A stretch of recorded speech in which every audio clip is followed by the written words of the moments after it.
Terima kasih, selamat siang semuanya. Terima kasih Bang Ferry yang sudah memberi introduksi. Kalau secara moral bagaimana, saya kira jawabannya jelas ya. Secara moral tidak bisa dibenarkan. Itu aja begitu. Jadi, habis mau diapain lagi? Kembali ke Undang-Undang Cipta Karya. Ini saya membimbing disertasi S3 nih tentang kebakaran hutan di Riau. Itu kan orang tahu ya, kebakaran hutan itu mana yang organik masyarakat sekitar, mana yang dibuat korporasi. Dari polanya kelihatan. Orang udah paham, wartawan juga paham, LSM juga paham ya.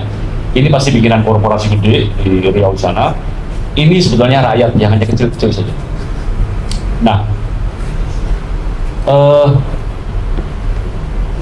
dari akumulasi kebakaran-kebakaran itu diperkirakan ada 3 juta hektar hutan lindung yang sudah tergerus. Ya, jadi korporasi itu kan kalau bakar pintar ya, bakar nyerempet-nyerempet hutan lindung ya, lalu kemudian nanti dirambah ditanamin sawit.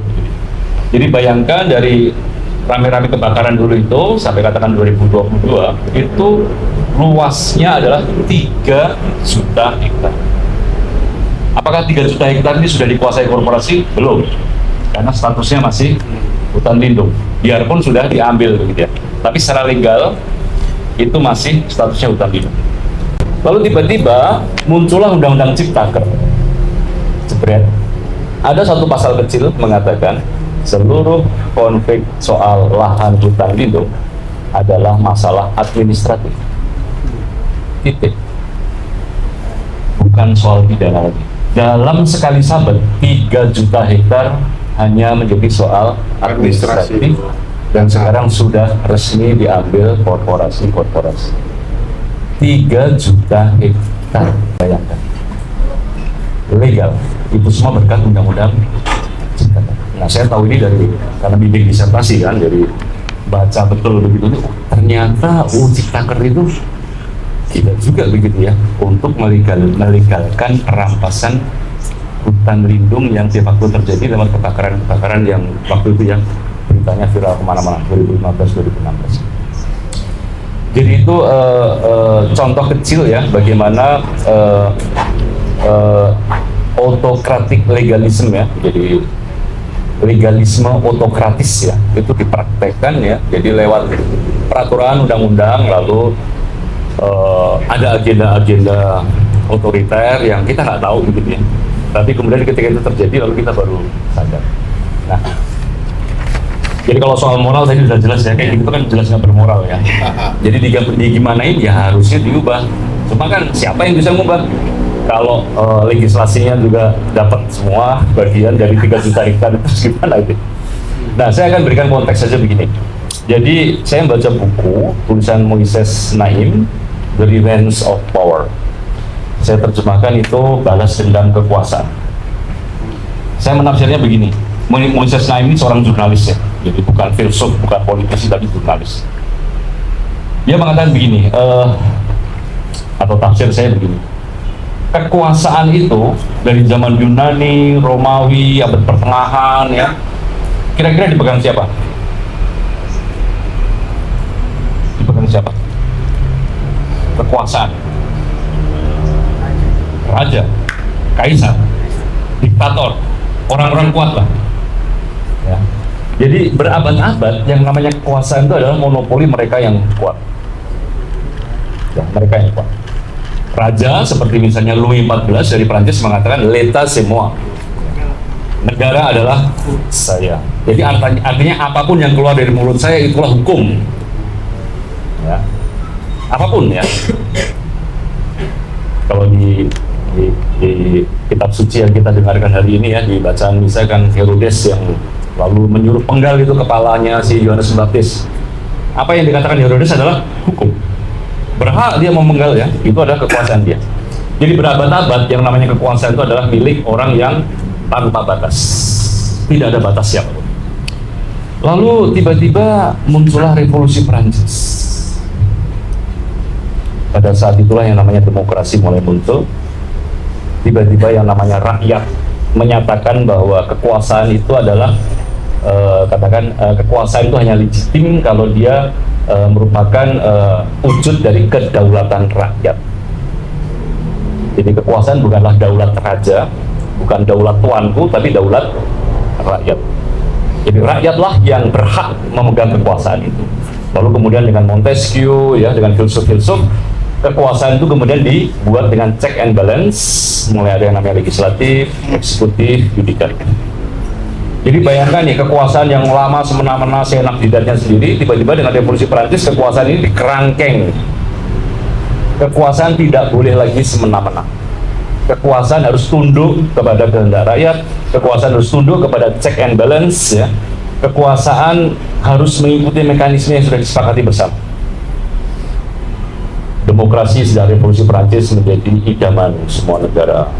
Ya, lalu kemudian Perang Dunia Kedua, kemudian pertempuran antara demokrasi dengan rejim Soviet, ya, komunis yang otoriter, ya, dan dimenangkan oleh rejim demokrasi liberal, ya.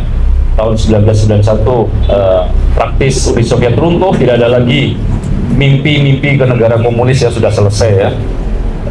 Demokrasi liberal menjadi satu-satunya opsi.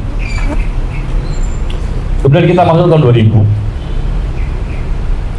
Waktu kita reformasi juga kita sangat optimis dengan demokrasi, ya. Kita yakin bahwa demokrasi akan memperbaiki semuanya. Lalu mulai 2010 terutama, kita mulai berhadapan dengan fenomena melemahnya demokrasi. Tiba-tiba muncul pemimpin-pemimpin yang populis, ya, yang otoriter, begitu, ya. Tiba-tiba ini menurut survei tahun 2020 dari Columbia Law Review, Mila Versteg dan Tim Horley, dia menulis bahwa banyak presiden di negara demokrasi mengutak-utik batas jabatannya. Hampir sepertiga presiden dari negara-negara demokratis berupaya tinggal lebih lama melampaui batas jabatannya. Dari jumlah itu, sepertiganya berhasil memperpanjang kekuasaan. Ya, 2020 dari katakan survei dari 2010 ketahuan bahwa ternyata di negara-negara demokrasi ini presidennya pengen berkuasa selama-lamanya, ya, seperti dulu zaman raja-raja begitu, ya. Jadi ada tren baru nih sejak 2010 bahwa orang-orang yang hidup di rejim demokratis ini, penguasa-penguasanya pengen mengekalkan kekuasaannya. Nah, tentu apa yang terjadi di sini tidak terlepas dari dinamika itu, ya. Apa yang dilakukan Jokowi kemarin, ya, dengan ini itu ya. Nah, bagaimana kekuasaan ini akhirnya membalas dendam, ya, yang lama dikerangkeng oleh demokrasi akhirnya muncul lagi. Moises Naim mengatakan, ya, secara umum bagaimana para penguasa itu berusaha stay, ya, lebih lama dalam kekuasaan lewat 3P: populisme, polarisasi, dan post-truth. Jadi tiga hal ini yang menjadi sarana bagi seorang penguasa untuk terus yang berkuasa. Dan dengan Trump itu sangat jelas sekali, ya, bagaimana populisme, ya, polarisasi, dan post-truth, ya. Nah, saya tertarik sekali dengan analisis ini karena memang yang namanya populisme, yang namanya polarisasi, dan namanya post-truth itu memang hanya bisa dilakukan di negara demokratis. Di Singapura bisa nggak kalian melakukan gerakan populis? Di Singapura bisa nggak kalian? Udah bisa, habis kalian. Bisa nggak kalian nyebarkan post-truth di Singapura? Langsung ditangkap. Di Cina bisa nggak? Nggak bisa. Di Korea Utara bisa nggak? Nggak bisa. Jadi fenomena autocratic legalism ini memang hanya khas di mana? Di negara demokratis. Fenomena orang pengen berkuasa lebih panjang dari seharusnya itu juga fenomena khas demokratis.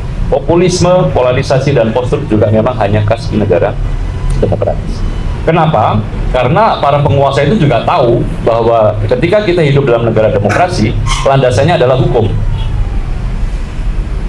Tadi Mas Ferry sudah mengatakan, ya, di konstitusi kita sudah jelas tertulis, ya, negara kita adalah negara hukum. Semua tahu, ya. Maka kalau Anda ingin membajak kekuasaan, Anda juga harus bermain dengan hukum. Sesimpel itu. Ya. Jadi makanya satu sisi kita syukuri, ya, bahwa sebetulnya dengan autocratic legalism itu kita memang negara demokratis, gitu. Karena orang masih percaya dengan keadaan tertentu ya bahwa hukum itu memang harus dibuat gitu ya. Tapi di sisi lain ya lalu kemudian kita menjadi kecewa karena kemudian hukum hanya jadi mainan aja. Hukum sekedar mainan. Tidak ada semacam keberpihakan moral ya terhadap hukum ya, bahwa hukum ini suci ya, bahwa hukum ini penting, hukum ini untuk sesuatu yang lebih besar. Kayaknya nggak ada. Jadi hanya untuk main-main saja. Maka autokratik legalisme ya, dari kata autos, kratos ya. Kratos adalah kekuasaan, autos artinya diri sendiri. Jadi autokrasi adalah kekuasaan itu dari diri saya sendiri, sang autokrat ya. Legalisme. Jadi sebetulnya itu saya itu sedang melancarkan mau-mau saya sendiri, tapi supaya kelihatan halus ya, maka lewat yang namanya prosedur legal. Sesimpel itu ya. Jadi autokratik legalisme adalah sebetulnya kehendak sang penguasa yang ingin melakukan apapun yang dia inginkan, tetapi dibungkus ya, atau gampangnya diberi gincu bernama hukum. Gincu itu lipstick ya. Yeah. Kalau dalam omongannya Platon kan jelas itu ketika berdebat dengan seorang sofis bernama Trasimakos ya. Trasimakos mengatakan bahwa ya yang namanya hukum itu kan sebenarnya hanya gincu untuk kekuasaan saja. Sebetulnya tanpa hukum pun seorang penguasa itu dia bisa menjalankan apa yang dia mau. Cuma kan kelihatan nggak elok ya, kelihatan nggak sopan gitu loh. Maka sopan-sopannya dibuatlah hukum untuk mempermanis wajah sang penguasa.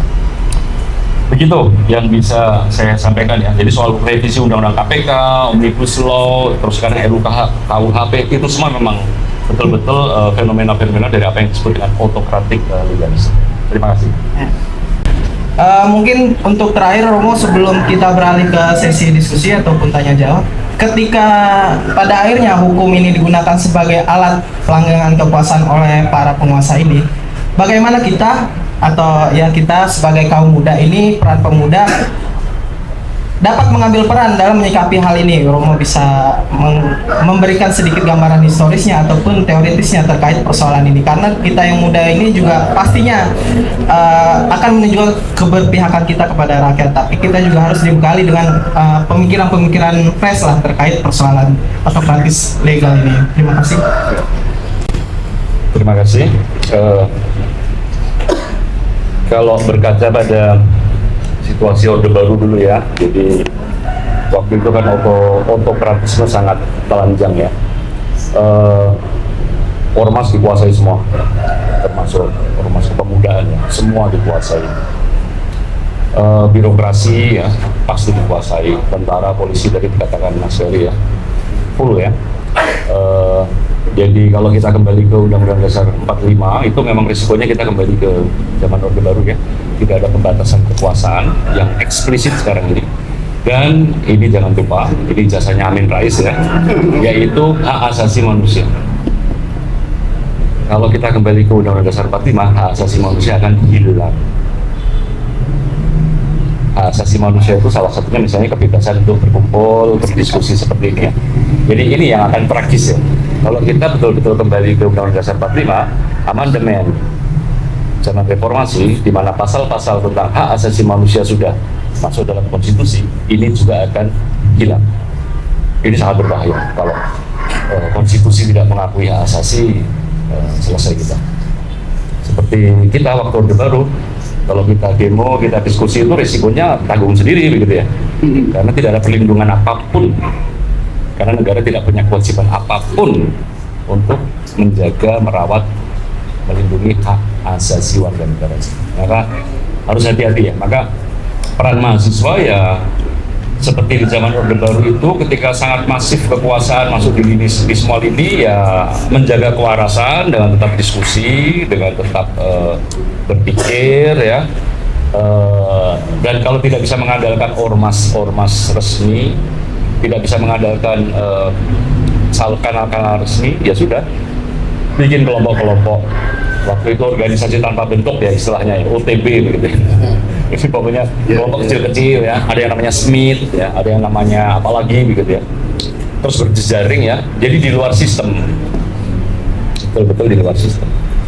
Sambil menjaga kewarasan ya, karena kita semua mencintai negara ini, kita semua ingin negara ini maju ya negara ini menjadi lebih baik ya, demokratis ya, dan tentu mensejahterakan rakyatnya. Saya ingin sedikit melanjutkan omongannya Bang Ferry tadi itu tentang kekuasaan ya. Kenapa sih kekuasaan itu semua orang pengen berkuasa? Sebetulnya jawabannya sederhana ya. Kenapa orang pengen berkuasa? Karena dengan berkuasa kamu punya wewenang. Misalnya kalau saya jadi polisi nih, ya, saya diberi kekuasaan di jalan depan, namanya jalan apa? Jalan Raya Pasar Minggu. Nah, saya nongkrong aja di situ kan. Saya kan punya wewenang. Saya polisi, saya punya wewenang kan. Saya berhak menyetop atau mengatakan ini pelanggaran atau tidak, gitu kan. Jadi, dengan kekuasaan kamu punya wewenang, dan dengan wewenang kamu bisa memilih akses pada sumber daya alam atau sumber daya manusia yang kamu ingini. Ya, jadi dengan wewenang itu kamu bisa menyetop seseorang, lalu menanyai ya, karena kamu punya kekuasaan, punya wewenang ya, lalu mengatakan kamu melanggar ya, kamu harus bayar sekian, harus, intinya begitu. Sama seperti kalau Anda menjadi bupati, kamu punya kekuasaan artinya wewenang, mengizinkan perusahaan masuk, perusahaan keluar, begitu kan. Wewenang undang-undang gitu ya, peraturan ya, dan dengan begitu Anda punya akses ke sumber daya, misalnya uang. Kan kalau Anda menjadi pegawai itu kan akses ke keuangan kan terbatas ya, hanya sebulan sekali transfer gitu ya. Tapi kalau Anda penguasa, akses ke uang itu 24 jam ya, kapanpun ya. Itu makanya semua orang pengen berkuasa. Semua orang rebutan berkuasa, dan demokrasi itu sudah berhasil menjinakkan kekuasaan dengan pembatasan kekuasaan, dengan rotasi kekuasaan secara rutin ya. Lalu ada katakan kisi-kisi ya, bahwa harus sesuai dengan hukum, harus menghargai HAM ya. Jadi kekuasaan itu sudah dijinakkan. Lalu terakhir tadi soal tadi kan saya mengatakan yang Moises Naim itu menganalisis merosotnya demokrasi lewat 3P, populisme, polarisasi, dan post-truth. Nah, misalnya kalau berkaca tadi yang sudah dibahas ya, Jokowi yang sangat merakyat, itu populis. Populisme itu apa sih? Populisme itu bukan ideologi. Siapa itu? Kasmude yang banyak melakukan studi mengenai populisme mengatakan populisme adalah semacam ideologi mengambang. Ya, kayak semacam benalu. Benalu nggak bisa hidup sendiri. Ya, benalu hanya hidup dengan nempel di pohon. Jadi dia semacam ideologi mengambang yang butuh inang bernama ideologi kuat, misalnya agama. Agama itu kan ideologi sangat kuat ya. Atau partai kanan, atau partai kiri, begitu ya. Nah, jadi populisme akan menempel di situ. Maka kalau kita melihat Jokowi misalnya ya, yang populismenya Jokowi menempel di katakan nasionalis PDIP. Nah, lalu apa yang disebarkan dalam populisme? Ide-ide sederhana. Us against them. Kami melawan mereka. Sesimpel itu. Pokoknya dalam isu apapun, kami melawan mereka. Kami adalah rakyat, mereka adalah elit. Kami adalah yang tertindas, mereka adalah penindas. Dan waktu itu kan kita kesihir semua. Ini ikut rakyat melawan oligarki, SBY, oligarki, siapa lagi?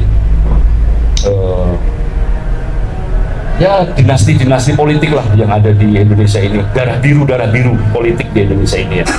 Kan dia kan nobody ya, Jokowi nobody.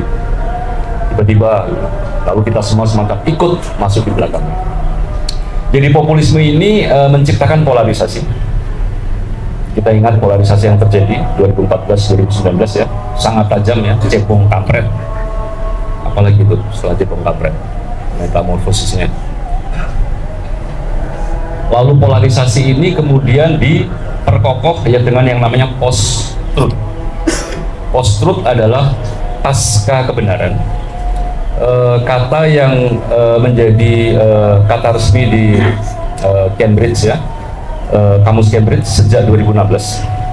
Artinya post-truth atau pasca kebenaran adalah merujuk kepada bahwa saat ini kebenaran dalam arti normal, bahwa kebenaran sebagai sesuatu yang logis, kebenaran sebagai sesuatu yang faktual, ada faktanya, sudah tidak laku lagi.